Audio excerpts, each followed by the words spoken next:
Hari ini kan justru ada jalan solusi baru. Bukan hanya pertemuan antara PKS dan PKB. Tapi saya melihat ini akan ada persenyawaan kebinekaan dalam kesadaran kolektifnya. Islam, Kristen, Muslim, segala warna ini akan melebur. Kenapa? Karena yang diusung Pak Anies dan Caimin yang saya tangkap, ada satu tekad mereka. Keadilan. Masalah untuk membangkitkan umat Islam ini cuma satu, menyatukan perbedaan partai Islam. Dan dia sudah mendapatkan modal Islam modernis PKS dan Islam kebangsaan yang kuat dalam akarnya PKB. Maka kekuatan nasionalis dia secara tegas melalui pendekatan Surya Paloh ini mengirim pesan kepada seluruh rakyat Indonesia bahwa memang nasionalis itu minoritas.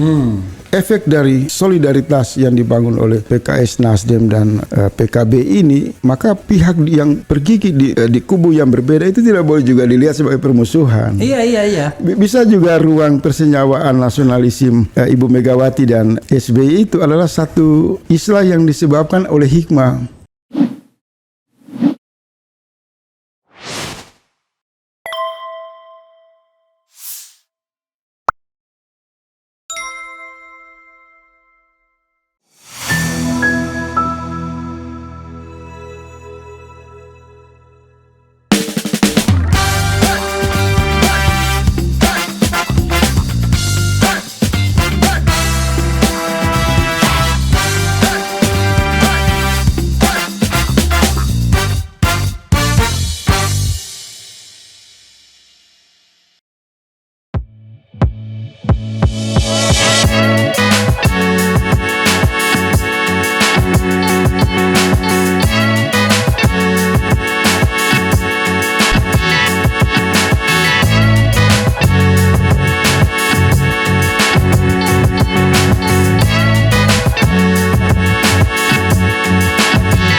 Assalamualaikum warahmatullahi wabarakatuh.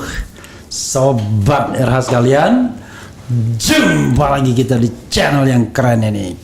Keren jelas ya. Ya, sobat RH sekalian, saya didatangi lagi tamu satu ini ya.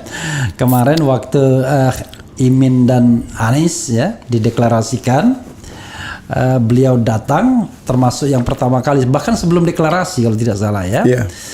Menanggapi fenomena Anies Amin dan tanggapannya banyak. Makanya saya menghadirkan kembali sosok ini, Faisal Assegaf.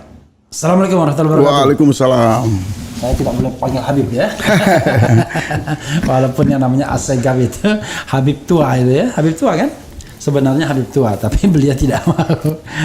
Bro, ya soal SBY, soal transenden ya, bisa dipisahkan antara politik yang berbasis nilai, mungkin memperjuangkan keadilan bagi rakyat dengan yang hanya memperjuangkan dinasti politik. Dan kemudian campur tangan yang maha kuasa. Silakan.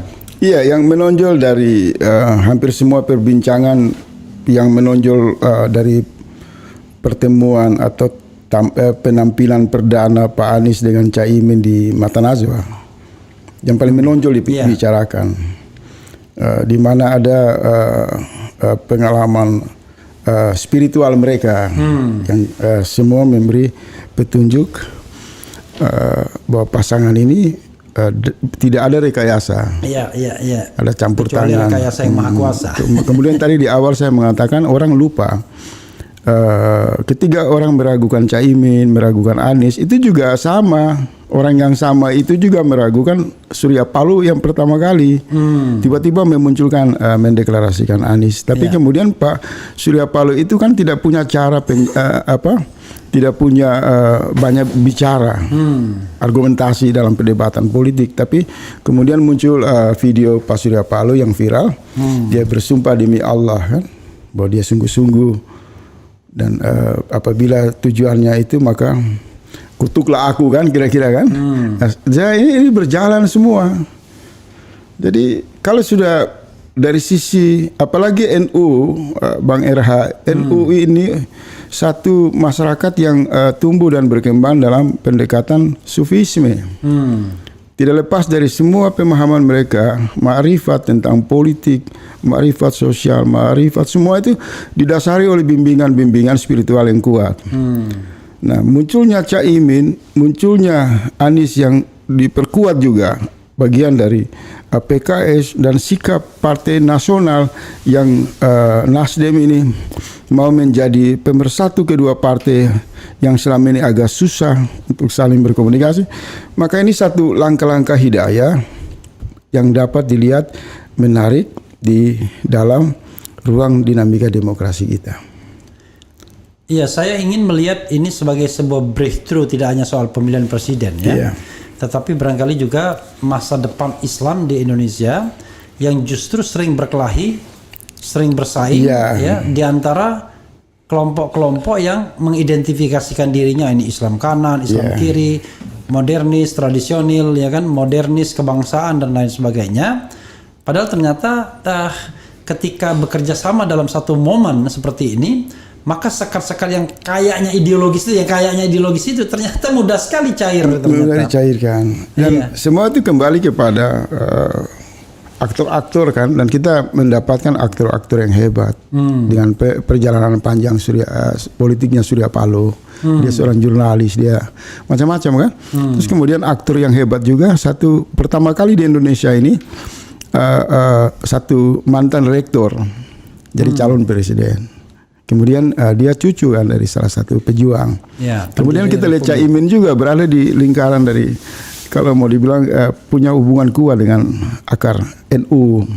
Nah, pertemuan arus-arus yang dimainkan para aktor-aktor hebat ini, insya Allah akan memutakhirkan demokrasi ini tidak lagi diperbincangkan secara dominasi materialisme, sekularisme, tapi warna Islam akan tumbuh semacam merewind atau flashback ya, bahwa memang di awal-awal pembentukan negara dan pilihan demokrasi itu memang demokrasi dan sekuler ini kan sering tarik menarik. Yeah. Nah, ini memori kolektif panjang sejarah kita ini bangkit lagi. Ada kerinduan kebersamaan, kerinduan untuk berhikmat pada kepentingan politik dengan warna kebudayaan, agama, ideologi Pancasila ya, yang kuat untuk sungguh-sungguh menjalankan amanah para pendiri negara. Rasa keadilan, perubahan yang substantif, konstruktif, visioner, dan tokoh-tokoh yang hadir makin meyakinkan. Kalau saya lihat ya, sebenarnya Islam di Indonesia dengan fenomena begini, saya gampang sebenarnya untuk disatukan, reunite itu sebenarnya nggak sulit. Apa kira-kira? Misalnya sekarang ini dengan bersatunya Anies dan Caimin, saya ingat pengalaman Sahganda Nenggolan ketika ketemu Kiai Haji Maman Imanul Haq. Waktu kita ikut mendeklarasikan kami, Koalisi Aksi Menyelamatkan Indonesia, kan Maman Imanul Haq dan teman-teman yang berada pada posisi berbeda, Jokowi, bikin kita dia kerapatan Indonesia tanah air di tempat yang berbeda tapi dekat dengan deklarasi. Tapi sekarang tiba-tiba cair. Sekarang mudah sekali cairnya. Termasuk saya, seperti pengalaman saya juga, saya dulu diundang oleh anak buah Caimin untuk bertemu Caimin. Males banget saya. Karena saya melihat dia bukan tempat perubahan ya kan. Tapi mudah-mudahan sekarang kita bersama dalam perahu perubahan itu. Sekali lagi perubahan itu menuju ke arah yang lebih baik ya. Kalau kita bicara sebenarnya kan 4 hari lalu kan ketika kita berbincang di sini kan ada 2-3 kali saya melakukan penegasan bahwa sering orang melihat aspek transendental atau spiritual itu disepelekan, karena memang dunia akademisi kita ini kan bangunan yang meyakinkan turun-temurun tentang struktur, level, kualitas materialisme dengan segala tafsir-tafsir di ruang epistemologinya kan. Kemudian Islam dalam sudut pandang tauhidnya bergeser tidak melihat negara secara holistik, secara utuh, secara komprehensif. Padahal sumbangan di dalam Islam ini besar terhadap arah tujuan pembentukan negara itu menciptakan masyarakat yang bahagia. Kalau ditanya bagaimana mengkonfirmasi konsolidasi negara dalam pandangan Islam yang diyakini oleh masyarakat atau individu Islam, sangat sederhana, tidak usah buka Quran. Itu dijalankan tiap hari. bangun tidur, mau makan, mau buat aktivitas, itu semua membaca basmalah. Iya, well organized, dan kemudian Membaca niatnya- basmalah, kita mau makan minum semua membaca Bismillahirrahmanirrahim. Seolah-olah kalimat ini sesuatu yang biasa. Kalau menurut saya, kalau ruang akademisi membuka ruang metafisika, mengkaji dalam kontemplasi epistemologinya, ini energi dari dasar negara. Iya. Allah Maha Pengasih dan Maha Penyayang yang ditransformasikan dalam perilaku kehidupan individu dan masyarakat banyak. Iya. Berarti ketika orang bersepakat dalam konsensus apapun, dengan latar belakang basic masyarakat yang sadar dengan tradisi keislamannya, maka negara itu akan punya tujuan yang sama untuk mendapatkan kebahagiaan. Nah, tadi dibilang sama abang itu bagus. Saling prasangka, polarisasi, benturan hanya karena pilihan-pilihan yang terlalu dinamis di atas permukaan demokrasi liberal ini. Hari ini kan justru ada jalan solusi baru. Iya. Bukan hanya pertemuan antara PKS dan PKB, tapi saya melihat ini akan ada persenyawaan kebinekaan dalam kesadaran kolektifnya. Iya. Islam, Kristen, Muslim, segala warna ini akan melebur. Kenapa? Karena yang diusung Pak Anies dan Caimin yang saya tangkap, ada satu tekad mereka, keadilan. Dan barangkali juga bro ya, yang non Muslim tidak perlu khawatir. Kalau Islam di Indonesia bersatu, itu sebenarnya hal yang baik, karena itu akan membawa kesejahteraan, rahmatan lil alamin kan. Justru ketika mereka mencoba memecah-mecah kekuatan Islam, disitulah terjadi kekacauan sesungguhnya. Karena akan ada dua kelompok yang sama besar pengikutnya yang senantiasa berbenturan. Tetapi kalau mereka bersatu dan meyakini bahwa Islam itu rahmatan lil alamin, rahmat bagi semesta, ya semuanya tenang sesungguhnya. Bisa saya jembatani sedikit apa yang abang boleh. maksud itu. Jadi Boleh. kalau saya membaca tentang orientalisme karya Dr. Edward Said kan, itu semua udah diperjelas bahwa memang ada prasangka dari kelompok kekuatan Barat, lebih khusus non Muslim itu melihat Islam dalam interaksi pembentukan negara dan implementasi politiknya. Sering orang melihat Islam itu kan dalam pandangan-pandangan orientalisme, tidak melihat Islam dari sudut Islam itu sendiri. Nah, PKS maupun PKB itu datang dengan identitas Islam, kemudian orang melihat keislaman dalam dua organisasi partai politik ini bukan dengan pikiran Barat. Ketika kita masuk ke PKB, kita akan melihat Islam dan realitas sosial masyarakat dan negara itu dalam sudut pandang PKB yang mentransformasikan sufisme, ilmu-ilmu ma'rifat, ilmu-ilmu Islam rahmatan lil alamin. Begitu juga di PKS. Orang juga melihat ada konsolidasi tauhid politik, cara PKS yang terus-menerus memperjuangkan isu-isu strategi dalam pandangan Islam modernisme. Nah, ini semakin membuka ruang bahwa prasangka yang dialamatkan kepada tokoh-tokoh Islam dengan stigma intoleran, radikalisme itu akan hancur musnah karena mereka memasuki orbit di mana dua kekuatan ini bergabung dan menyajikan, ya kan, bahwa selama ini tuduhan itu tidak benar. Tetapi kalau ada masih kawan-kawan kita yang terperangkap di ruang sudut pandang orientalisme, memang itu menjadi watak. Jadi jangankan lihat Islam di Indonesia, Islam dalam realitas penindasan yang begitu nyata di Afrika, tetap mereka salahkan Islam. Jangankan lihat Indonesia, Islam yang dihabisi di misalnya Rohingya di India, di Bangladesh, di China dan di negara-negara lain, yang jelas-jelas Islam termarginal dan tertindas, tetap saja mereka menyalahkan Islam. Karena mereka melihat Islam ideologi. Sementara Islam itu menolak dirinya ideologi, dia nggak ada urusan dengan ideologi. Islam ini agama samawi, agama wahyu, yang tidak bisa dipahami atas pikiran prasangka manusia dengan latar belakang konsolidasi ilmu pengetahuan materialisme mereka. Kembali ke tema, maka sudah bagus jalan sinergi kemitraan Pak Anies dan Pak Caimin ini, yang tadi saya ulang lagi untuk ketiga kali. Ini satu langkah hidayah politik yang memberi efek kuat menyadarkan poros nasionalis di kubu Nasdem juga menyadarkan egoisme PKS dan PKB untuk dibuang supaya yang bangkit itu adalah komitmen mereka untuk membangun politik yang rahmatan lil alamin. Dan saya lihat jadi tidak bisa lagi dicurigai orang cair. seperti Surya Paloh misalnya yang jauh dari tradisi ritual Islam, ya paling tidak tradisi karena dia memang stand di nasionalisme modern. Nasionalisme lah kira-kira. Tapi dia dengan komunikasi yang baik dengan tokoh-tokoh Islam baik di PKS maupun di PKB misalnya, ya nampak nggak akan ada masalah. Justru masalah ketika sama-sama tokoh nasionalis di Demokrat dan di Nasdem bersaing membicarakan hal yang tidak substantif, yaitu bagaimana mendudukkan putra mahkota kan. Ini maksud saya menarik tuh kalau kita bicara beyond dari kita masih di sufisme di wilayah hikmah. Memang kadang pelajaran itu tidak juga datang dari orang dengan simbol-simbol yang kuat dengan warna keislamannya.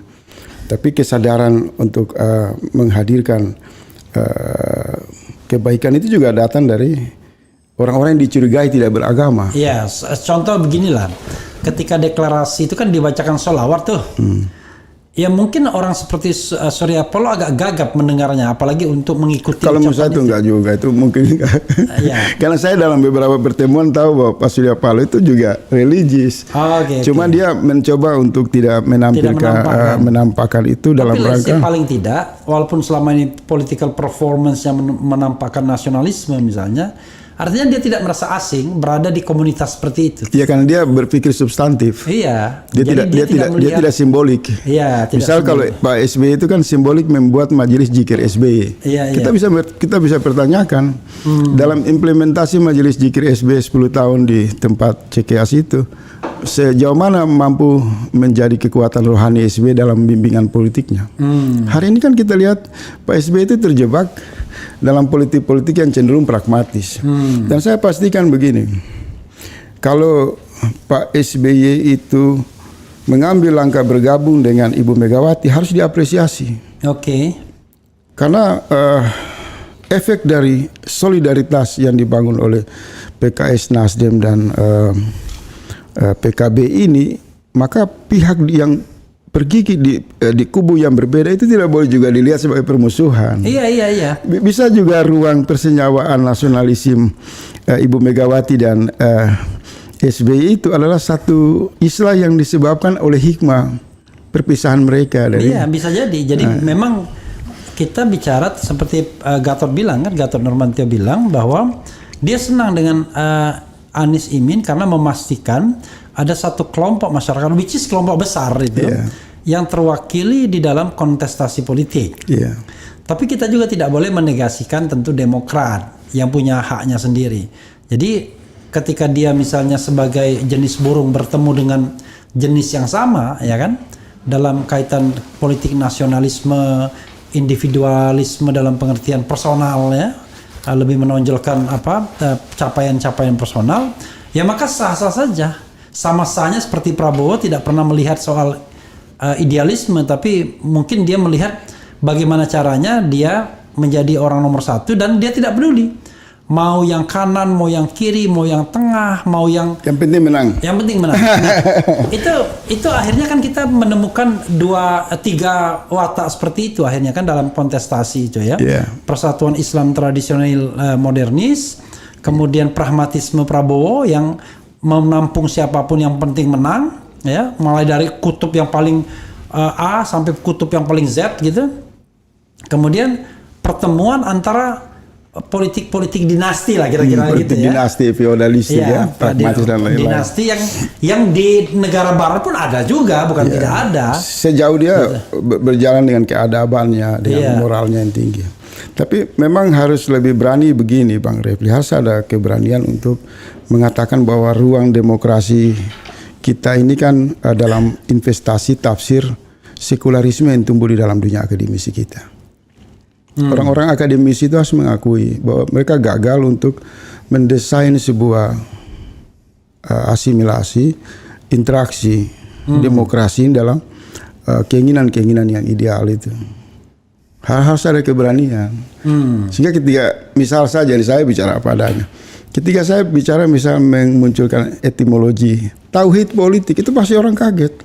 Apa itu Dia politik? semacam asing. Iya. Tapi saya mau tanya dulu, perjalanan ilmu sekularisme dalam konteks historikal itu baru 300 tahun. Islam ini sudah sejak awal alam semesta ini belum diciptakan. Dia transendental. Dia menegaskan kekuatan energinya itu tidak pada ruang dan waktu. Makanya ada Isra Miraj kan. Coba direnungkan. Iya. Itu peristiwa yang sangat lebih dari apa yang kita bayangkan dalam kemampuan pemikiran kita. Nah, hanya saja ruang demokrasi kita itu tafsir dominannya adalah akibat virus sekularisme yang terlalu kuat di dunia akademisi yang mensugesti semua orang bahwa sudut pandang mereka di dalam merancang bangun demokrasi itu adalah yang terbaik. Klaim seperti ini sejak awal sudah meminggirkan Islam. Ditambah lagi dengan intinya mereka menganggap Islam tidak fix dengan demokrasi. Dianggap sesuatu yang primitif, sesuatu yang tidak bisa masuk dalam tidak kompatibel, tidak memiliki cakrawala yang menyumbang kepada hal-hal di dalam dinamika perubahan. Sehingga ketika mereka bikin framework kenegaraan, mereka secara sadar menyingkirkan Islam. Jadi orang-orang dari latar belakang intelektual Muslim seperti Bang Refli Harun itu kan sedikit yang percaya diri membawa identitas Islam, bagaimana mengelaborasi saintifik dunia sekuler dengan tauhid. Itu kan sedikit abang. Orang kayak abang ini kan sedikit. Tetapi ketika konsolidasi politik membutuhkan satu piramid perhatian yang terpusat kepada kepemimpinan sebagai daya tarik, maka ini jadi pembelajaran transformasi.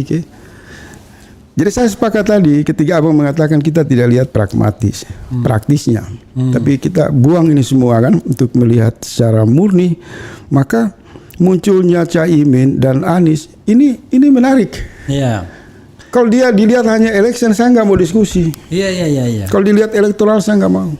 Tapi kalau dilihat dari sisi pemutakhiran politik dalam rangka membangkitkan kesadaran partisipasi mayoritas umat Islam yang ditidurkan selama bertahun-tahun dalam praktek demokrasi yang culas dan tidak adil ini, maka kita beda. Karena mau tidak mau harus dicatat abang.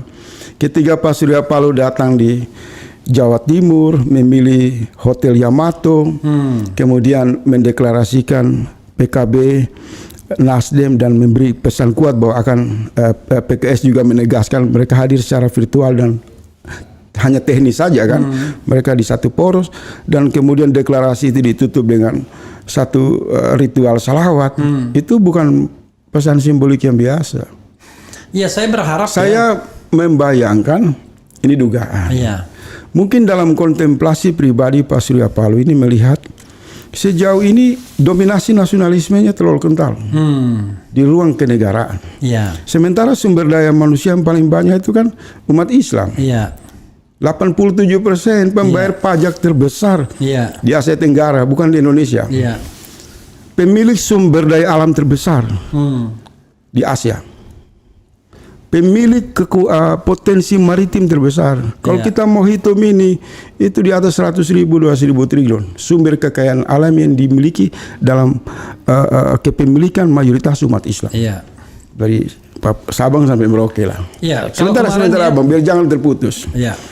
Nah, Surya Paloh mungkin secara perjalanan hari demi hari perenungan dan melihat peta dunia, bagaimana Islam termarginal, bagaimana Islam pada akhirnya bangkit sebagai solusi kan, makin muncul ini kan di pusat-pusat peradaban demokrasi. Maka dalam konteks Indonesia dia hakul yakin masalah untuk membangkitkan umat Islam ini cuma satu, menyatukan perbedaan partai Islam, dan dia sudah mendapatkan modal Islam modernis PKS dan Islam kebangsaan yang kuat dalam akarnya PKB. Maka kekuatan nasionalis dia secara tegas melalui pendekatan Surya Paloh ini mengirim pesan kepada seluruh rakyat Indonesia bahwa memang nasionalis itu minoritas sebagai identitas. Dia nggak bisa dibilang mayoritas.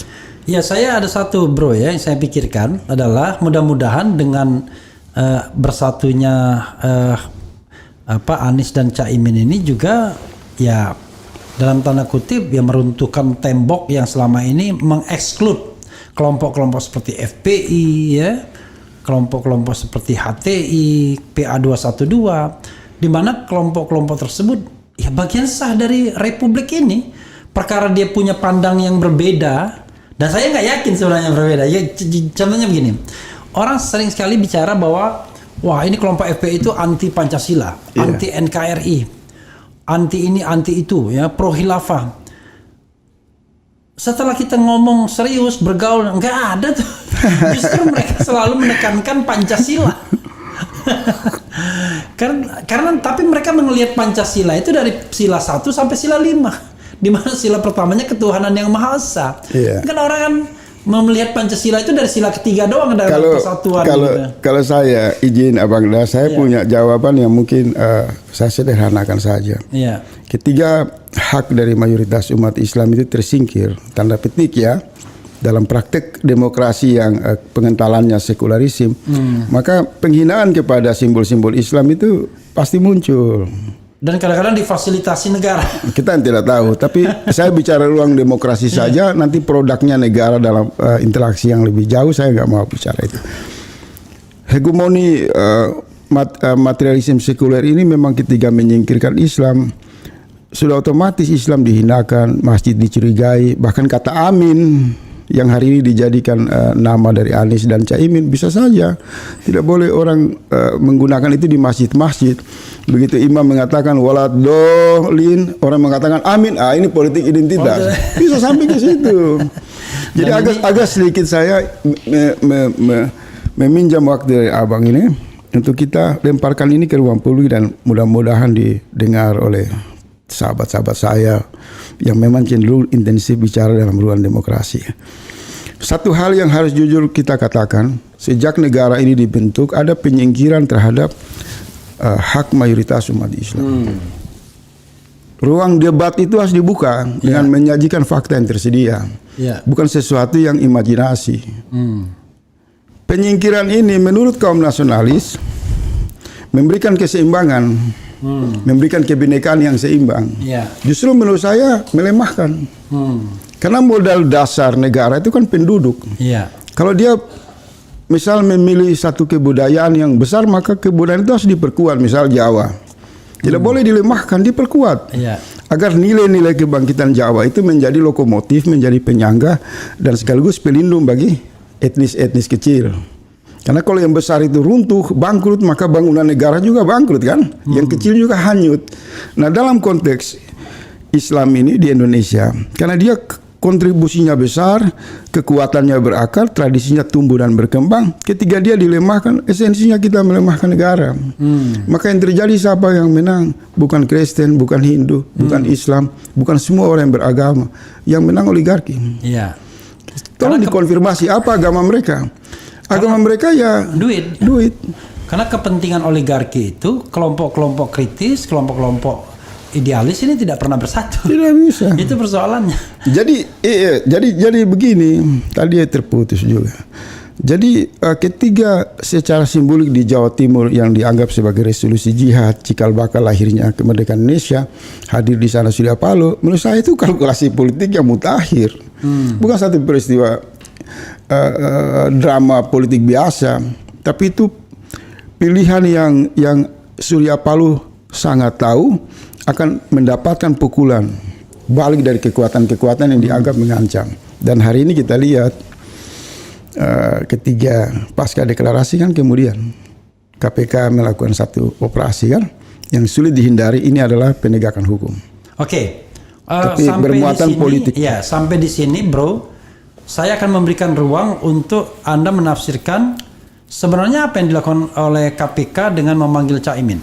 Mereka bilang bahwa panggilannya itu sebelum deklarasi, tapi kan intelijen mereka bisa aja mengatakan ketika ada gerakan-gerakan Erlangga mendekat ke Anies atau Soeharto Monoarfa mendekat ke Anies, itu kan itu sudah ada sanksinya kan. Nah, saya tidak ingin bicara time frame itu, saya hanya bicara bahwa tiba-tiba kasus 2012 itu dibuka kembali. Pendapat Anda apa? Iya. Kalau bicara soal fakta hukum kan percuma kita bicara di luar pengadilan. Iya. Ya, tapi itu bisa dibuktikan di jalur peradilan. Tapi kalau bicara lembaga hukum dalam konteks pengawasan publik, boleh dong kita punya kesimpulan. Iya. Karena kan tidak mempengaruhi pengadilan. Iya, silakan. Jadi kalau ditanya apakah sikap KPK, menurut saya 100% politik. Ini di luar pengadilan ya. Saya bicara di ruang publik, hak saya sebagai warga negara, bukan menuduh. Iya. Saya ingin berpesan kepada seluruh rakyat Indonesia, tindakan KPK untuk memanggil Caimin adalah operasi politik. Oke. Bahkan sebentar dulu Bang. Iya, oke. Kenapa operasi politik? Ini kasus lama yang dimunculkan pasca deklarasi. Sebelum deklarasi apa deklarasi itu kan? Iya. 1 hari yang paling kuat ditangkap, 1 hari sesudah SBY menyatakan keluar dari gerakan perubahan. Nah tadi Pak Mahfud mengatakan ini tidak politik.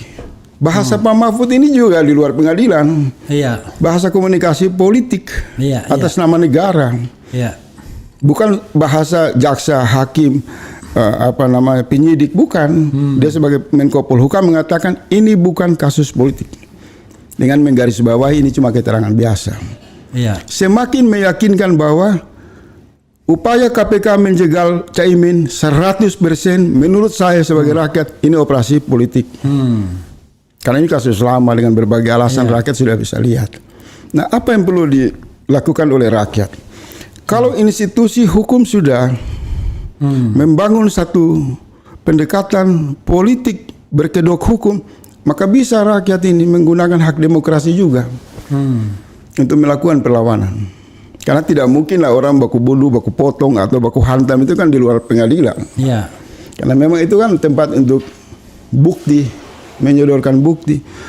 Tetapi di tengah situasi ketegangan ini, ketiga lembaga penegak hukum cenderung bahkan totalitas menunjukkan watak politiknya, saya khawatir bisa terjadi reaksi kemarahan dari orang-orang yang menganggap ini tidak adil. Kasus-kasus ratusan triliun tidak dituntaskan. Kasus semua ini besar diabaikan saja. Atau yang terbaru lah BTS misalnya ya, kan. BTS sampai sekarang. Yang mengalir kemana-mana. Jadi ini udah politik yang sangat jorok, kotor, yang sebenarnya tidak bagus. Karena nanti KPK-nya yang tidak distigmakan negatif. Orang akan menyerang Pak Jokowi lagi. Nah, ini berarti ada bermain kepentingan kekuasaan di belakang. Memori kolektif lama muncul lagi. Iya. Bahwa dulu jangan-jangan ini seperti kasus Anas Urbaningrum lagi yang dikriminalisasi kan, dan lain-lain, dan orang kemudian menduga-duga tangan-tangan Pak SBY. Nah, oleh sebab itu harus ada political will. Mestinya Pak Mahfud itu berani melakukan terobosan sama dengan yang dilakukan oleh Jaksa Agung dalam rangka menghindari kecurigaan publik terhadap lembaga penegak hukum, maka kejaksaan kan mengeluarkan maklumat. Kasus-kasus yang diduga berpotensi tafsir politik karena capres cawapres kan, maka tidak ada proses penyidikan dan lain-lain. Nah, mestinya berani Pak Mahfud memanggil KPK, Polri, Kejaksaan. Kasus ini nggak ada lagi, mau pemilu jangan. Baik menyeret calon presiden, wakil presiden maupun pimpinan partai. Karena kalau ini dibiarkan maka rakyat menduga ada satu tangan yang memainkan hukum secara terselubung untuk menyandera semua potensi yang tersedia. Kalau potensi itu bertentangan dengan kepentingan mereka, maka muncullah ancaman-ancaman dengan membuka kasus apa segala macam. Dan kasus Caimin ini kan proyeknya cuma 20 miliar. Oke. Saya nggak tahu kerugian berapa yang dimaksud. Itu proyeknya ya 20 miliar. 20 miliar. Artinya kalau kita ini mau marah sama KPK, berapa sih rugi? Misal 5 miliar. Ya udah kita kumpul 5 miliar. Ya, ini saya ilustrasi politik. Walaupun hukum tidak ada seperti itu. Karena kan yang dipersoalkan negara rugi. Oke, negara rugi nih. Kita kumpul, kita kasih kembali. Daripada prasangka mencari-cari dan segala macam. Kan proyek BTS yang triliunan itu kan. Tapi saya mau bilang juga, laporan tentang Gibran juga duitnya harus dikembalikan. Iya kan? Iya. Apalagi kan udah ada SP3 kan. Banyak koruptor yang dituntut juga harus kembali juga. Ada satu kasus yang sekian miliar tapi dituntut balik lebih mahal lagi kan, lebih tinggi lagi. Jadi saya tidak menarik bicara KPK ini karena memang sejak dipimpin oleh Pak Firly ini banyak menuai pro kontra, dan tadi saya lihat di pernyataan Gus Coy ya dari Nasdem, dari semua elemen itu sangat marah karena ada framing, ada semacam mobilisasi opini yang secara khusus diarahkan untuk menghancurkan citra Caimin. Tapi saya mau mengatakan begini, cara-cara jahat ini semua kalau dikumpulkan ini tidak efektif. Kalau berhadapan dengan satu kesadaran tauhid. Sudah terbukti kan? Jadi menurut saya Pak Anies, Caimin, PKS, PKB, Nasdem teruslah melakukan satu konsolidasi dengan tidak tidak ragu-ragu untuk memperjuangkan rakyat banyak dalam tanda petik hak-hak umat Islam. Kalau mau menang, kalau mau suara itu solid. Tapi kalau masih main-main dalam toleransi palsu, intoleran yang segala bentuk hanya omong kosong saja itu, maka agak susah, kita terjebak lagi dalam pengayaan demokrasi yang tidak jelas dan amburadul. Tapi perasaan bro ya, kalau kita kan pengennya Caimin dan Anies itu bukan simbolik tapi substantif ya. Artinya kalau simbolik kan nanti misalnya something happen to Caimin, tiba-tiba berbalik lagi kan. Menurut bro misalnya ini ada pertanyaan, let's say Caimin tiba-tiba betul-betul digarap gitu, menjadi tersangka dan kemudian ya mau tidak efektif lagi kalau dia tersangkut masalah hukum, karena begitu dia jadi tersangka kemudian harus masuk ke pengadilan terdakwa, maka selesailah game lah kan. Ketika dia terpilih dia nggak bisa dilantik atau dinonaktifkan, dan itu akan ribet. Saya ingin bro menilai ini dari sudut pandang PKB, dari sudut pandang Anies dan Surya Paloh, plus dari sudut pandang KPK. Apa yang harus dilakukan? Apa yang harus disikapi? Apa yang sebaiknya dilakukan? Ya kalau saya menyimak ya soal pernyataan Pak Anies dan Caimin bahwa koalisi ini dibikin dengan sangat cepat, waktu yang begitu cepat, maka kemungkinan menurut saya mereka tidak mengantisipasi yang menjadi pertanyaan abang tadi. Kalau dalam perjalanan dia jadi tersangka dan lain-lain, berarti semua datang dengan pikiran yang positif. Iya kan? Iya. Belum ada dari partai-partai itu membuat ikhtiar. Berarti mereka sangat yakin Caimin tidak ada masalah dengan kasus hukum dan sulit untuk menyatakan dia sebagai tersangka. Nah, bagaimana di luar mereka ini, kita sebagai rakyat? Iya. Kalau saya lihat Pak Anies saja nyaman, berarti kenyamanan Pak Anies menghadapi Caimin itu menjadi rujukan banyak orang. Kita juga nyaman, tidak mungkin lah Pak Caimin punya kasus kan. Dan secara pribadi orang itu kalau terlibat atau punya kasus pasti kan ada ketakutan juga. Dan Caimin bilang, wah ini bahaya nih saya masuk, iya kan? Nah, psikologi yang digambarkan itu, maka kita, kalau saya pribadi yakin saja ini satu panggilan biasa yang dibilang oleh Pak Mahfud. Saywar aja, sekedar perang psikologis saja. Karena Pak Mahfud bilang ini kan untuk keterangan. Hanya saja dalam konteks waktu begitu dekat pendaftaran kan, pemanggilan ini kan menimbulkan macam-macam spekulasi dan ketegangan yang saya khawatir bisa benturan. Karena rakyat ini sudah sangat marah. Sejak awal Pak Anies muncul itu kan dijegal. Bahkan korbannya udah banyak nih, berjatuhan kan. Nah sampai ke Caimin ini kalau terjadi lagi, maka hal-hal yang di luar dugaan itu bisa meledak dan susah diprediksi. Apalagi ibaratnya ini menyangkut soal sebuah entitas yang sebenarnya yang patuh pada kekuasaan kan awalnya ya kan. Jadi ketika dia dicidrai mungkin marahnya minta ampun. Bisa jadi. Kalau Nasdem masalah sekjennya aja begitu reaksinya, apalagi kalau PKB ini kan militansinya kan kita tahu semua kan. Mereka ini memang pendekatan NU ini kan lembut biasa. Tapi kalau sampai terzalimi, saya susah dan membayangkan itu karena Caimin ini punya kader militannya. Saya sering ke Jawa Timur, Jawa Tengah melihat itu anak-anak muda di kalangan NU itu kecintaan buat Caimin itu sangat-sangat luar biasa dan dalam waktu yang lama dia membesarkan partai PKB kan dan hubungannya dengan ini. Tapi ada satu peristiwa tadi yang saya baca di media. Di Banjarmasin kalau tidak salah setelah datang Pak Caimin untuk buka acara MTQ ya, itu kemudian tiba-tiba dibatalkan dan ada keterangan yang saya baca di media kata bupati itu karena dibatalkan karena ada intimidasi, diduga intimidasi. Nah ini kan peristiwa yang bersamaan dengan pemanggilan Caimin di KPK dan kemudian Caimin terbang balik. Kalau itu benar ada intimidasi di sana maka ini bahaya nih politik kriminalisasi. Ini kalau dulu kriminalisasi Islam atau Islamofobia itu mohon maaf menggunakan juga kelompok besar Islam sehingga kita diadu saling berhadapan kan.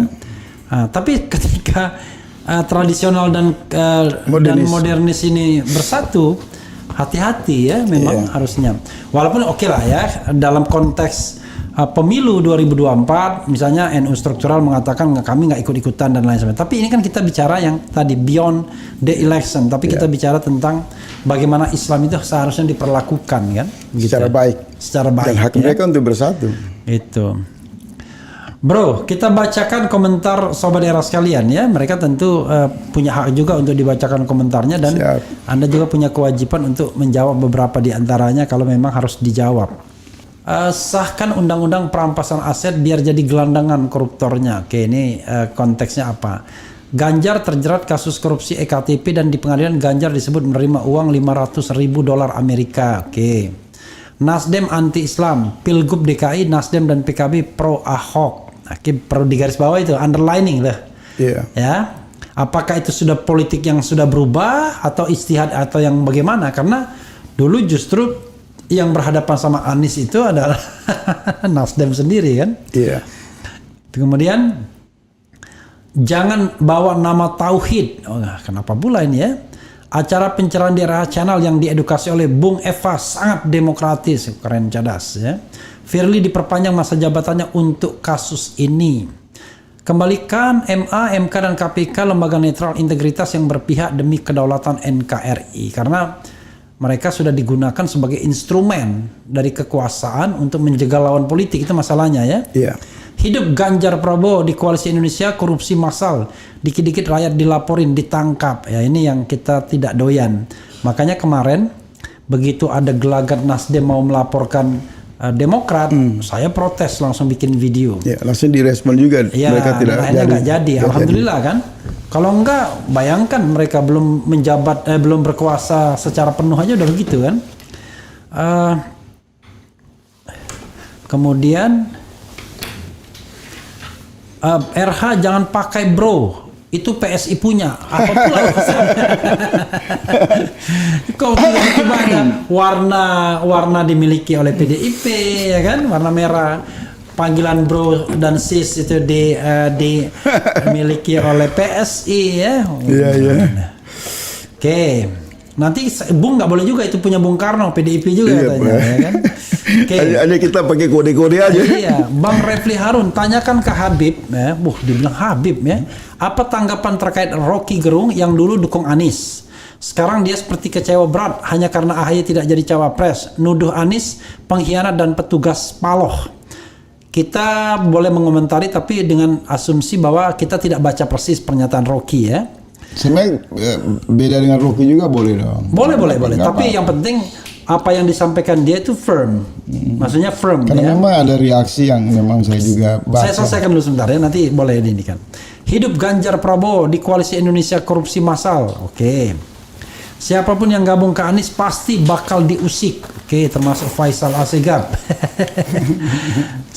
Oke, apalagi Rocky Gerung ajak moh sama Anies sekarang gara-gara Imin. Oke. Kalau Caimin menjadi tersangka, wakil presiden otomatis terganti. Kira-kira siapa yang gantikan? Nah itu mesti apa yang jawab itu? Elektabilitas Anies dan Caimin nanti saya jawab berbeda. Oke. sekarang yang saya ingin Anda jawab adalah soal beberapa teman yang konon katanya memiliki stigma yang buruk, penilaian yang buruk dengan Anies Imin ini. Termasuk teman kita Rocky Gerung, ada juga Babe Aldo katanya, Edi Mulyadi katanya, ada juga Hosinuddin. Tapi Bro silakan komentari secara umum kalau memang tidak tahu persis apa komentar mereka begitu. Kalau tahu persis silakan dibahas. Silakan. Ya saya kira orang kaget dengan pilihan Caimin ini dan reaksi kaget itu harus dihormati, dihargai. Misal Pak Rocky nggak setuju, kawan-kawan kita nggak, itu bagus. Karena itu juga bagian dari satu proses ikhtiar untuk mendorong Nasdem dan PKB untuk meyakinkan mereka. Jadi kita tidak dalam posisi menjawab. Cara menjawab ya kita dorong lagi Nasdem dan PKB buat dong sesuatu yang mereka yakin bahwa perpaduan Anies Caimin ini bisa meyakinkan orang-orang yang masih ragu. Hanya saja, karena kalau macam misal Bang Refli yang kita anggap matang dalam sisi pandang ketatanegaraan, dibilang pakar hukum, punya kemampuan dalam dialektika demokrasi, mampu mengidentifikasi masalah-masalah secara objektif, kemudian keluar dari kebiasaan itu menggunakan misal tanda petik bahasa yang frontal, itu kan pasti orang kaget. Terus kemudian bertahun-tahun Anda dalam pengamalan ilmu pengetahuan ini bagaimana? Nah, dalam konteks Rocky Gerung harus kita bedah juga, ada fenomena seperti itu, gejala. Karena ketiga susunan pujian yang begitu tinggi mengagungkan dia dalam posisi filsafat, itu kan meyakinkan semua orang. Berarti dia memiliki ketahanan pemikiran, berpikirnya objektif. Dia punya ilmu-ilmu kearifan, kelenturan di dalam rasionalitasnya, sehingga tidak mudah dia terjebak pada pilihan-pilihan diksi politik yang cenderung untuk terlalu cepat juga menilai. Misal dia mengatakan begini, ini tidak dalam bahasa ilmu pengetahuan menurut saya, ini bahasa di pasar. Misal Anies membawa tong sampah, dalam dunia filsafat nggak bisa Anda memposisikan manusia dalam posisi yang rendah seperti itu, karena filsafat itu mengagungkan manusia. Nah, kita menghajar manusia dari perbedaan pilihan politiknya, pikirannya kan. Berarti tentu ada satu kemarahan dengan menstigma, ya kan? Dan itu sekarang kan jadi meme. Rocky Gerung ×2, Anies bawa Caimin seperti bawa tong sampah. Kedua, Anies tidak bisa dipercaya. Nah, semua kemarahan Bung Rocky ini menurut saya hanya untuk memperlengkap kemarahan Pak SBY dan AHY. Mungkin di masa lalu mereka punya hubungan yang kuat, solidaritas, itu hak mereka juga. Hanya kita biasa, kayak abang ini misalnya di depan saya paling senang kalau dikritik. Walaupun kita berteman baik, kita tidak boleh karena dasar kita berteman, kemudian ada yang secara etika kita anggap tidak baik, kita polis. Misalnya enggak. Misal saya Rocky Gerung secara pribadi ketemu baik, tapi ketika dia mensembolkan seperti itu, menurut saya dia bangkrut secara ilmu pengetahuan. Dia tidak pantas lagi dirujuk. Dia harus menyampaikan permohonan maaf. Hilaf bahwa memang mungkin saya marah, terlalu kaget. Tiba-tiba kita sudah berharap AHY cawapres, kita sudah bikin kabinet bayangan, tiba-tiba Pak Surya Paloh pasangkan Caimin atau apalah kira-kira seperti itu. Saya juga mungkin tekanan moral, Pak SBY telepon saya, Rok, 10 tahun gua pasang kamu di luar untuk jaga anak gua ini, bangun desain pikiran, rangkul elemen-elemen Islam untuk kamu bisa giring mereka dukung AHY, tapi di ujung-ujungnya AHY tidak jadi cawapres, kamu tanggung jawab sekarang. Bisa kan psikologi. Maka Rocky harus keluar untuk menyerang Caimin, Pak Anies, untuk juga menghibur perasaan Pak SBY. Ini semua dugaan-dugaan. Oleh sebab itu menurut saya situasi-situasi ini menjadi tantangan bagi Pak Surya Paloh, Caimin, dan kita semua.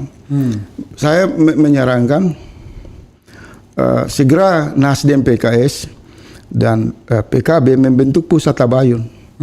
Dideklarasikan. Undang RH ini sebagai bermitra dengan channel abang. Jadi kalau ada hal-hal yang bersifat prasangka yang tidak substantif dianggap hanya bisa menimbulkan sengketa yang tarik menarik tafsir politik yang liar, ya udah pusat tabayun perubahan. Abang koordinatornya. Jadi kalau RG ngomong apa, ini ngomong apa, semua bisa di-clearkan. Oke, bisa dijembatani. Bisa dijembatani. Bisa didiskusikan. Karena kan pasti saling prasangka itu akan muncul. Tapi saya masih berharap dialektika Pak RG untuk mengkritik Pak Anies dan juga kemudian memberikan kejutan kepada Caimin. Ini vitamin, jangan dilihat sebagai tiba-tiba kita benci pribadi, nggak boleh, saya nggak mau. Nggak boleh. Kita keras mengkritik. Bahkan menurut saya kita tidak punya hak untuk membenci siapapun. Tidak boleh. Tokoh politik atau aktivis politik yang tidak ada, boleh. nggak boleh. Jadi kita keras saja, tapi beda. Tetapi kalau pribadi kita saling berangkulan. Makanya saya bilang politik itu asik kalau kita saling mengkritik, tapi kita no hard feeling. Tapi kalau soal pusat tabayun tadi bagaimana? Bagus nggak? Boleh. Disingkat Putau nanti. Jadi bisa menyelesaikan masalah semua, termasuk dugaan-dugaan orang terhadap KPK kan? Boleh. Cuma kalau kita bicara pusat tabayun, syaratnya satu. Apa itu? Undang-Undang Nomor 1 1946 tentang penyebaran hoax itu harus dihilangkan. Ya kan bisa kerjasama itu. Kita baru ngomong apa-apa tiba-tiba dianggap menyebarkan berita bohong, kena kita langsung ya. Iya. Oke, tapi menarik. Jadi memang harus ada center-center, pusat-pusat yang menjadi discourse ya kan. Yeah. Jadi pusat untuk diskursus. Dulu diskursus itu bisa dijembatani di lapangan-lapangan Sekarang tidak. Di ruang tertutup seperti ini bisa, tapi disaksikan oleh pemirsa dan bahkan seluruh dunia ya. Gitu. Tapi saya mau saya balikin lagi. Abang masih punya satu utang di saya. Kalau ini terkait dengan ketatanegaraan wilayah Abang. Tadi pertanyaannya menarik. Kalau di tengah jalan terjadi masalah pada Caimin tanda petik secara ketatanegaraan. Ya, saya berharap dan pasti tidak ya, Pak Surya Paloh tidak bodoh. Pengertian tidak bodoh itu dia mengikat orang, bukan mengikat partai. Kalau dia mengikat orang, selesai. Anies bisa nggak maju. Tapi kalau dia mengikat partai, apapun yang terjadi pada Caimin, maka nanti bisa digantikan. Berarti calon abang Pak Gatot bisa ganti dong? Bisa, cuman begini. Apakah PKB setuju nggak? Ya, kita harus pahami prosesnya begini. Kalau dia misalnya sudah jadi terdakwa, maka seperti Ahok, dia pemilihan tetapi dengan status sebagai terdakwa. Kan dulu Ahok kan pemilihan tapi terdakwa dia. Nah, kalau nanti kemudian pasangan ini menang, saya bicara tata negaranya ya, bicara hukumnya. Bicara alurnya ini. Alurnya. Kalau pasangan ini menang, lalu Caimin dijadikan divonis bersalah, maka dia harus diberhentikan. Diberhentikan dulu. Kemudian kalau istilahnya bukan diberhentikan lah, diberhentikan sementara atau nonaktif. Kalau putusannya berkekuatan hukum tetap, dia diberhentikan permanen kan begitu. Nah begitu dia diberhentikan permanen kan ada kekosongan wakil presiden. Ketika jabatan wakil presiden itu kosong, maka MPR ya kan bersidang untuk memilih wakil presiden dari 2 orang yang diusulkan presiden. Yaitu ingredientnya. Jadi alurnya seperti itu. Itu udah dijawab tadi kan. Nah, tapi kalau kita lihat dari sisi jadi intinya saya mau tanya lagi abang dari sisi ketiga itu alurnya, tapi prediksi politik. Abang yakin nggak Caimin itu terlibat dalam kasus korupsi? Enggak bicara yakin atau tidak yakin aja. Saya nggak bisa jawab karena seorang hukum tuh nggak boleh bicara tentang feeling, tapi fakta dan tidak fakta. Tapi di luar itu, kalau saya mengatakan apakah dia akan diproses secara tuntas apa enggak, nah saya nggak yakin. Itu, jadi kita harus beda. Bicara proses tidak tuntas atau tuntas ya. Saya kira ini hanya gangguan-gangguan politik saja. Dan akan selesai ketika Caimin secara resmi Tapi berdasarkan pengalaman abang dalam melihat peristiwa-peristiwa korupsi yang melibatkan tokoh-tokoh, pengalaman catatan abang, sebagai bahan buat saya kan kasus Caimin ini kan bukan berdiri tunggal, ada juga kan Erlangga dan lain-lain. Biasanya ini berhenti di mana nanti nih kasus ini? Kasus itu kan cenderung dia nyari korban. Kalau itu kasus besar yang dituntut oleh massa. Contoh misalnya kasus BTS berhenti di Johnny Plate, kan. Sementara yang lainnya dilindungi, termasuk suami sang ketua misalnya, kan begitu. Kemudian kasus EKTP berhenti di Setia Novanto. Padahal gosip-gosipnya si calon juga terima misalnya begitu. Nah, saya menganggap isu ini yang isu kasus Imin ini itu bukan kasus besar yang memerlukan tumbal. Ya kan? Tapi kasus yang sangat kecil kalau misalnya kerugiannya cuma katakanlah 500 juta. Misalnya 20 M anggarannya kan, berapa kerugiannya kita juga nggak tahu. Karena dia bukan kasus besar, biasa akan gone with the wind. Kebiasaannya begitu. Tapi kalau kasus besar memerlukan tumbal. Gitu. Jadi ini hanya semacam gangguan yang menuju kepada penetapan calon lah. Iya, tapi gangguan ini kadang-kadang memang penting. Kalau misalnya Caimin keder, ya kan? Dia mundur. Nah, disinilah menurut saya pintarnya Surya Paloh. Kenapa? Begini. Dia partai dengan partai. Ya, satu. Yang kedua, tidak mengikat personal. Yang kedua, memang ini dilakukan dia di ruang tertutup. Ambil. Karena kalau dibuka dulu, dilakukan public discourse atau discourse di antara partai pendukung dan terbuka ke publik, maka gerakan untuk menjegalnya lebih cepat. Berarti kalkulasi politik Pak Surya Paloh matang. Dengan mudah-mudahan PKB komit bahwa yang bergabung itu adalah Nasdem dengan PKB. Kalau saya mau kasih Surya Paloh dengan Muhaimin. Saya mungkin bergeser sedikit ke saya. Kalau saya itu sering berpikir satu cara yang efisien dan efektif saja. Maka saya selalu kalau berpendapat orang bilang apa itu terlalu ideal, apa iya itu terjadi. Padahal demokrasi mendorong kita untuk menciptakan demokrasi yang bagus itu kan efisiensi, efektif, ya kan dari keputusan-keputusan. Ini sudah menimbulkan prasangka. Ketika kasus Pak Caimin ini dimunculkan. Nah, prasangka itu kan pada otoritas-otoritas besar. Ketika saya menulis artikel yang hampir dibaca 100.000 di Twitter itu kan, itu kan saya melihat ada bahasa di media sosial yang mencurigai tangan-tangan dari yang seperti biasa lah dugaan kepada Jokowi, kepada SBY. Tapi saya lihat juga ada yang berbicara, jangan-jangan Pak Mahfud juga kan. Karena teori kepentingan orang menduga-duga, interest menduga-duga di dalam masalah ini. Kemudian tadi Pak Mahfud bicara bagus bahwa ini tidak ada masalah, hanya keterangan. Mungkin Pak Mahfud sudah membaca dokumen yang dikasih oleh KPK. Mungkin menurut saya. Maka saya melihat Pak Mahfud mencoba menjembatani publik dengan tekanan kemarahannya bahwa kasus Caimin ini hanya meminta keterangan saja terkait dengan kebijakan. Nah, kalau dia sudah masuk kepada pernyataan Pak Mahfud ini, menurut saya, karena ini sudah masuk ke dalam tarik-menarik kekacauan opini, menurut saya Pak Mahfud tolong jembatani Pak SBY, Pak Jokowi, dan Pak Mahfud konferensi pers bersama di ruang publik. Bahwa kami bertiga yang dicurigai ini tidak ikut campur untuk menjegal siapapun. Ya kan, bersumpah dengan Quran bila perlu sesuai keyakinan keagamaan. Yang kedua, meminta kepada semua yang mungkin menyusup ke lembaga-lembaga hukum ini untuk menghentikan semua gerakan operasi senyapnya. Karena ketiga hari yang sama KPK memanggil Caimin, dan Pak Caimin itu ke Banjarmasin dan kemudian terbang balik ke Jakarta, lalu muncul isu di berbagai media bahwa dia harus dijadwalkan membuka MTQ tapi dilarang. Nah, ini berarti sudah masuk dimensi politik. Kalau ini dibiarkan terus menerus, orang bisa lihat sederhana, tapi kalau menurut saya ini bisa bahaya, bisa liar ini.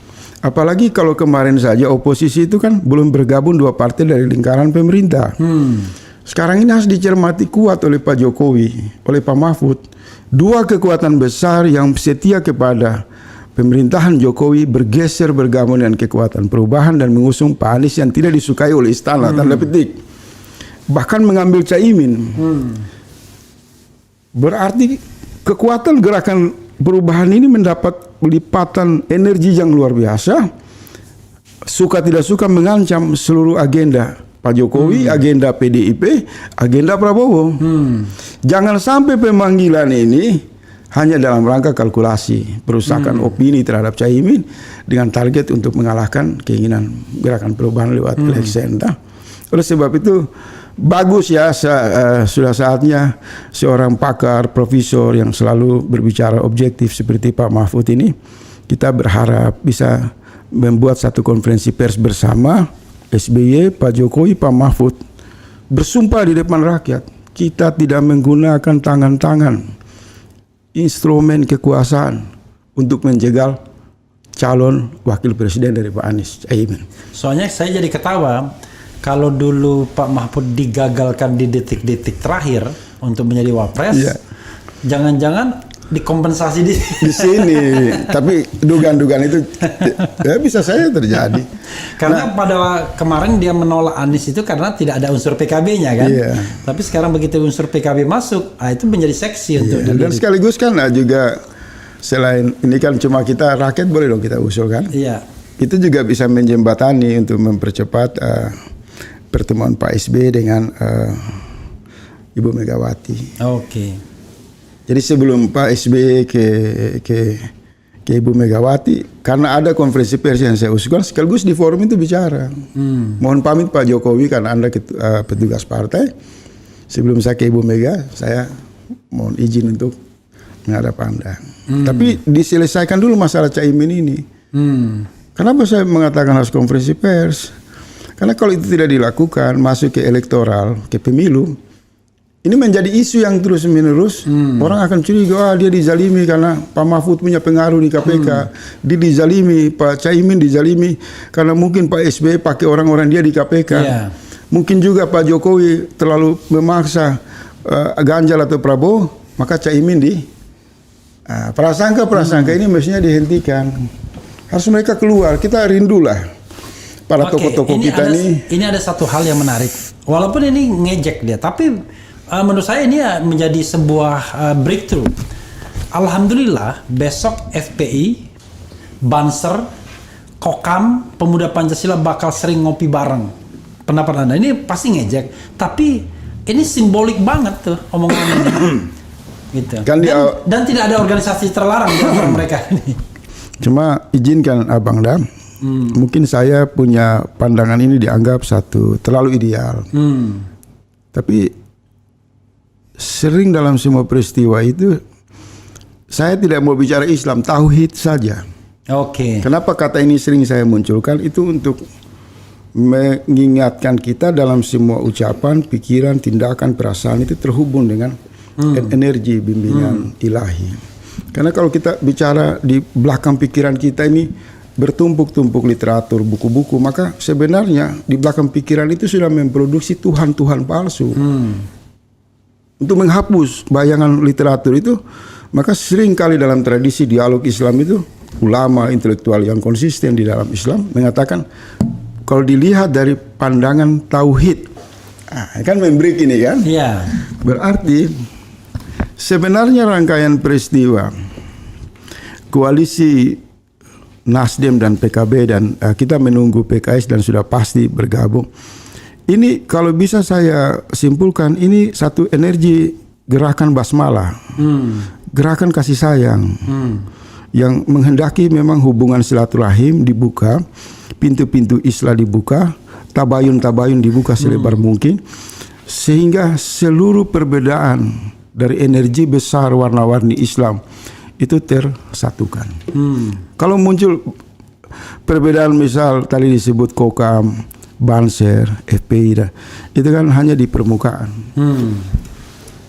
Tapi kalau dilihat dari tauhid, siapa sih sebenarnya yang paling merindukan kekuatan energi Islam dan silaturahim ini? Yaitu jutaan masyarakat miskin Muslim di akar rumput. Mereka ini kan, kita mau berjuang ini kan untuk mereka. Jadi kalau nawaitunya pertemuan Partai Islam dan Nasdem ini memenangkan Anies Caimin, taruhlah belum menang, tapi itu sudah mengirim harapan bahwa para intelektual, ulama, rohaniawan, budayawan, kekuatan kelas menengah bergabung dalam poros perubahan ini untuk memperjuangkan penindasan di bagian paling bawah ini. Karena saya kalau ngomong saya nggak kuat sebenarnya. Di sepanjang Pantura itu kemiskinan apa, Banten dan lain-lain. Diskusi politik itu diskusi tentang keadilan. Iya. Tapi suara jangan mengecil, tetap konstan. Diskusi tentang tanggung jawab melayani orang-orang yang kecil dan tertindas. Maka saya marah sama kaum intelektual dan saya sementara mendesain satu narasi-narasi baru saya untuk menggugat seluruh para kaum pemikir cerdik pandai yang terjebak dalam ruang yang saya sebut sekularisme. Mereka jauh dari akar rasa dan kebatinan orang-orang yang tertindas ini.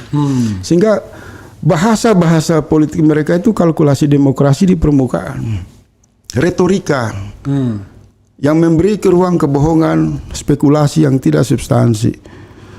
Tetapi kalau kita bicara Pak Anies, Caimin dan gabungan dari kekuatan poros ini, maka satu nawa itu yang paling dirasakan adalah atau dirindukan oleh jutaan rakyat adalah kaum tertindas di bawah ini yang selama 78 tahun tidak mempedulikan hak-hak mereka. Yang selama ini mereka tidak pernah membuat regulasi-regulasi yang pro kepada jutaan orang ini. Maka perubahan ini bukan satu perdebatan dialektika, bukan sesuatu yang hanya simbolik, ini untuk perasaan organisasi ini Muhammadiyah ini, bukan. Tapi gabungan untuk menghentikan rantai kejahatan dalam bernegara ini dengan mengembalikan negara sebagai satu kesepakatan bersama untuk melayani orang-orang yang tertindas. Oke. Kalau ini dibangun maka akan berkah kehidupan bernegara kita. Karena selalu yang menjadi tujuan dari perdebatan, senyawa, kepentingan, afiliasi itu hanya mewakili kelas menengah atas. Dan kalangan intelektual kita cenderung menganggap menyepelekan suara-suara yang berkembang di bawah. Bahasanya terlalu elitis. Bahasa yang tidak menyentuh aspirasi. Nah, Anies, Caimin perlu kita ingatkan untuk juga menghindari penggunaan istilah-istilah yang terlalu intelektual sehingga tidak ada kesenjangan, tapi bicara dengan bahasa kasih sayang, bahasa ar-Rahman ar-Rahim untuk membangkitkan solidaritas di akar rumput ini, bahwa sudah saatnya demokrasi kita, koalisi ini membuka gerbang bagi gerakan yang lebih besar, yaitu partisipasi rakyat kecil memenangkan hak-hak mereka di dalam elektoral 2024. Kalau ini dibangun, KPK itu kecil, bisa dikepung 200.000 itu habis, bisa dikejar-kejar itu penyidik, karena orang ada keinginan dari keadilan, sense of justice. Sense of justice. Jadi saya juga mau ingatkan buat istana, buat KPK, buat tangan-tangan yang terselubung yang ingin mencegah nawa itu besar dari jutaan orang untuk menghendaki perubahan ini, berhenti bermain keculasan politik. Jangan sampai jutaan orang itu bisa marah dan bertindak di luar apa yang kita tidak inginkan. Karena tingkat emosi yang saya baca ini sudah tinggi. Kok Anies saja yang dizalimi, kok Caimin datang dizalimi, Erlangga mau dekat dizalimi. Ini semakin berkembang. Jadi semua orang yang mau bergabung di arus perubahan ini mendapat teror yang sistematis. Saya khawatir kalau PKB, Nasdem, PKS berkumpul mengagendakan bulan depan 5 juta orang lakukan deklarasi terbuka di Jakarta, bahaya. Karena kemarin waktu bicara dengan, dan kemampuan itu sudah pernah ada. Kemarin bicara dengan Edi Mulyadi, 2 hari sebelum acara di Senayan itu, dia bilang Salin yang hadir 60, saya bilang abang dah di atas 300.000. Saya tahu, saya punya studi soal komunikasi. Menurut saya penzaliman yang bertumbuk ini, kalau segera terbentuk poros PKB, NU, Nasdem, PKS, kemudian seluruh kelompok kritis digabungkan lalu mengatakan 2 minggu lagi kita kumpul 5 juta, bisa lebih besar bang. Dan Pak Surya Paloh orang yang mampu melakukan konsolidasi itu. Dan PKS memiliki jaringan itu. Dan PKB cukup berakar dan tahu betul bagaimana cara merespon instrumen-instrumen politik jahat bertopeng hukum, bertopeng negara. Karena kita tidak punya cara lain lagi. Bro, ini ada satu yang membutuhkan klarifikasi ya. Iya. Bang RH, tolong tanyakan ke Bang FA ya. Sejak kapan beliau mulai menancapkan tauhid di dalam setiap analisa politiknya? Saya merasa bersalah dengan prasangka saya selama ini. Iya. Silakan dijawab. Saya itu dulu punya sahabat namanya, di sini saya sebut, mungkin beliau dengar suara saya, namanya Pepi Nugraha. Itu membuat satu blog kecil namanya Kompasiana. Waktu itu pembaca baru 5.000 lebih. Pepi Nugraha ya. Pepi Orang Nugraha. itu wartawan Kompas. Pepi Nugraha sahabat saya. Beberapa wartawan senior Kompas itu sahabat saya. Iya. Kemudian saya iseng masuk, membuat akun dan menulis di sana. Dengan nama asli saya Faizal Segaf. Kemudian dari 5.000 itu menjadi trending topik. Itu pada tahun 2009. Setiap hari muncul di Detikcom itu apa yang saya tulis trending topik. Kalau di print out komentar itu bisa dari Jakarta sampai Bogor. Oke. Dan saya mengkritik tatanan sekularisme dalam kajian filsafat, kajian empirik modernis ya kan. Kemudian membaca seluruh gejala fenomena ilmu pengetahuan secara luas, tapi bahasa saya sederhana. Itu ada goncangan.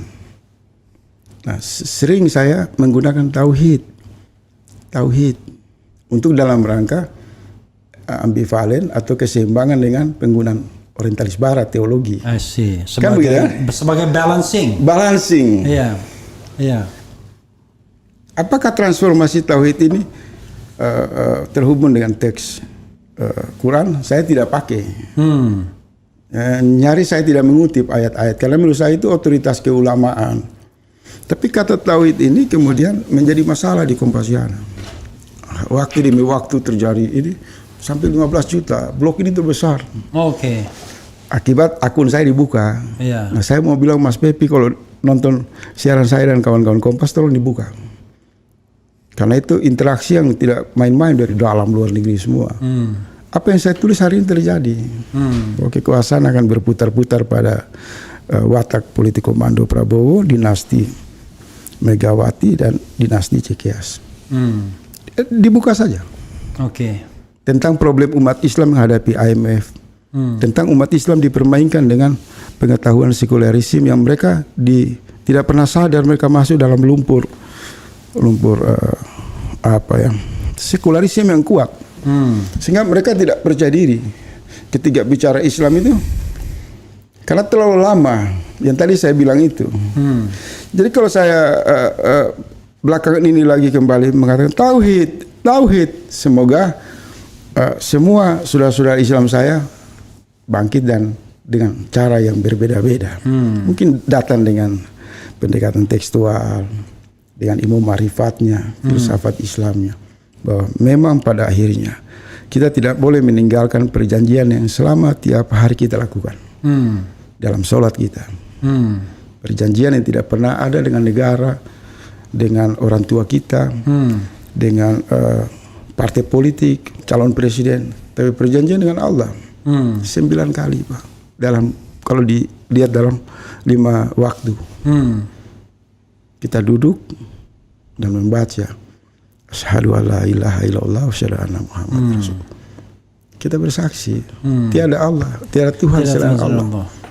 Dan sejatinya pemimpin dalam hidup dan mati kita adalah Rasul. Tapi tolong kita lihat hari-hari ini, semua sudut pandang kita keluar dari bimbingan Allah dan Rasul. Padahal tauhidnya sangat jelas. Kalau semakin banyak masyarakat menegakkan prinsip sholatnya dengan perjanjiannya dari detik, menit, waktu, jam, bulan, tahun, maka dia menjadi masyarakat muslim yang tangguh. Dan selama 1 tahun kan kita punya 30 hari. Allah memberi kesempatan untuk kita mengevaluasikan apa saja yang kita lakukan dalam hidup kita. Pertanyaannya, kenapa demokrasi, bernegara, sosial Islam yang menyatu dalam jiwa kita, yang membawa pada tujuan dunia yang bahagia, akhirat yang bahagia, seolah-olah tidak menjadi literatur, menjadi panduan. Bahkan dijadikan penghalang, dijadikan musuh. Gitu. Muncullah yang tadi saya bilang, terlalu banyak kita menyimpan memori sekularisme, yang kita pahami filsafat, ilmu pengetahuan, sehingga kita mereduksi keimanan kita. Karena kita percaya dengan apa yang kita simpan di pikiran kita itu, di sekolah, kuliah itu kan, untuk melihat realitas ini. Sementara janji kita dalam berdiri, ruku dan sujud itu hanya kepada Allah dan Rasul. Ini bahasa sederhana, bertahan 1500 tahun. Semua literatur hancur, kampus sebagian sudah tutup, guru-guru besar bubar. Perjanjian ini terus berjalan dan dipandu oleh Al-Quran dalam melihat ontologis keseluruhan kehidupan ini. Kalau Anies dan Caimin mampu menggerakkan kesadaran politik tauhid, maka kebangkitan ruang keimanan ini akan mengambil alih ruang demokrasi untuk mendapatkan keadilan. Jadi tidak butuh uang, tidak butuh rekayasa, tapi membutuhkan nawa itu untuk menggulirkan bahwa ada aset Islam yang hilang di dalam praktek politik dan demokrasi. Artinya dan apa? itu bukan ancaman, itu energi baik. Dan itu menjadi kerinduan oleh NU, Muhammadiyah, apalah namanya. Sering merindukan, terus merindukan islah, silaturahim, persatuan dalam kekuatan kebangkitan Islam yang rahmatan lil alamin. Jadi tauhid ini penting, dia lebih tinggi dari seluruh pemahaman apapun. Hanya dilecehkan. Dan ketika diucap itu pandangan orang akan sinis. Kenapa? Kadrun. Karena dia tidak masuk ke dalam energi itu. Dia merasa buku-buku yang dicetak tebal, gelar-gelar dalam status sosial itu adalah sumber kebenaran. Faktanya mereka mempersembahkan demokrasi yang amburadul lah bang. Mereka menindas jutaan orang. Guru-guru besar, doktor, pakar, profesor semua juga harus bertanggung jawab terhadap kerusakan demokrasi. Yang tadi abang bilang itu kan, yang sini dalam tulisan-tulisan abang bilang kekacauan tata negara. Maka saya mengatakan sedikit orang-orang seperti Bang Refli Harun itu berdiri dengan identitas Islam, kaya dengan ilmu pengetahuan intelektualnya, tapi juga memancarkan prinsip-prinsip keimanan. Nah, apakah RH hasil dari demokrasi yang instan? Tidak, otentik. Kalau jumlah orang seperti abang 1 juta, terjadi lompatan perubahan yang jauh. Tapi mereka tersandra, bersembunyi di lorong-lorong kampus. Profesor-profesor sekarang ini kan cuma sibuk mengetik proposal untuk berharap kapan dia dipanggil presiden untuk jadi rektor, jadi menteri dan lain-lain. Ini bangkrut di tengah kekacauan ini. Nah, ini PR bagi Pak Anies dan Caimin.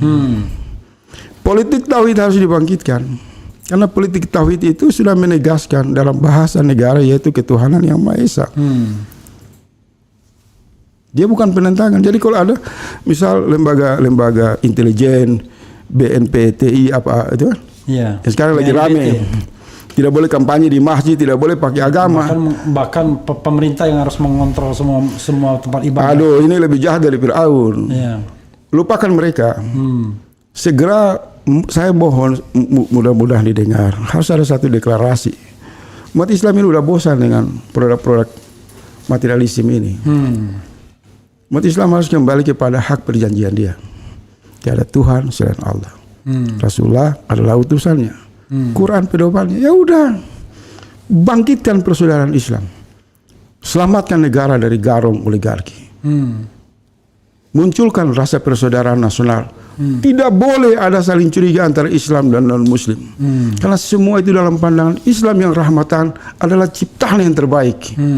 Lakum dinukum waliyadin. Sudahlah, kita beda dalam cara kita untuk menuju Tuhan yang kita yakini. Tapi modal kebinekaan jangan dipakai sebagai pemetaan penghancuran anak bangsa oleh oligarki.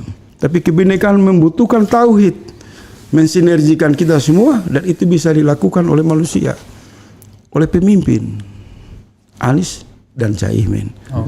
Kalau untuk Prabowo, maaf saya ragu. Kalau untuk Ganjar, mohon maaf juga saya ragu. Artinya Tidak terpancar nilai-nilai tauhidnya. Track record, latar belakang tidak menunjukkan hal Tidak itu. menunjuk. Saya sudah buka di sini. Umat Islam ini kan bertahun-tahun kita dilatih untuk melihat kriteria. Bicara pemimpin kan kriteria yang diajarkan oleh Rasul. Dia harus baik, dia bertakwa, dia beriman, dia amanah. Dari 3 kandidat ini udah jelas. Begitu orang usai sholat mengatakan memang ada pada Caimin dan Anies dan Caimin. Oh, mereka punya banyak kekurangan.